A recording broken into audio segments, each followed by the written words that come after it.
ఇవాళ నా పుట్టినరోజు. ఈ రోజా? Happy birthday. వారానికి ఒకటే రోజు ఇంటికి వస్తున్నావు, మిగతా 5 రోజులు ఎక్కడికి వెళ్తున్నావు అది చెప్పు. నీ బర్త్డే అని చెప్పలేకపోతున్నావా? నువ్వు సిగ్గుపడుతున్నావు అంటే అర్థమైపోతుంది. అది కేక్ వస్తుంది అంటే కేక్ లాంటి అమ్మాయి వచ్చిందా? వద్దా బర్త్డే గిఫ్ట్? బర్త్డే పార్టీకి వచ్చి ఆటరండి అమ్మా. ఏమ్మా ఆయన ఎవరో తెలుసా? తెలుసు, మా ఆయన కదా. ఆ? మా ఆయన. ఏంటి ఇంతమందా? బర్త్డేకి ఒకలా ఉన్నాయా? ఇంకా ఉన్నాయి, ఉండండి రండి. ఏందబ్బా క్రికెట్ టీమ్ లా ఉంది. ఏదో ఫ్యామిలీ ఫోటో దిగడానికి వచ్చినట్టున్నారు. ఓ ఏదో ట్రోఫీ అందుకున్న క్రికెట్ టీమ్ లా ఉంది. మీరేమంటారు? ఎవరితను? మీరేమంటారు? మా husband. Super. Sir every year ఒకళ్ళు పెళ్లి చేసుకున్నాడు సార్. అదే ఇయర్లీ. ఈ రోజు బర్త్డే కదా, ఈ రోజు ఏమన్నా ఉందా? ఏంటి మేడం కేక్ కటింగ్ అవ్వలేదు, కూర్చుంది. ఒక్కొక్కరిని ఒక్కొక్క పెళ్లి చేసుకున్నా. ఒక అమ్మాయిని స్నాప్చాట్ లో, ఒక అమ్మాయిని వాట్సాప్ లో, ఒక అమ్మాయిని ఇన్స్టాగ్రామ్ లో.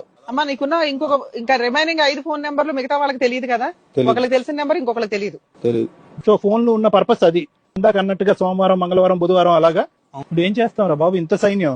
సార్ నాకు న్యాయం కావాలి సార్. ఏ న్యాయం? నీకు న్యాయం కావాలా? ఆహా, నీకే న్యాయం కావాలంటే మరి వాళ్ళంతా ఏం కావాలి?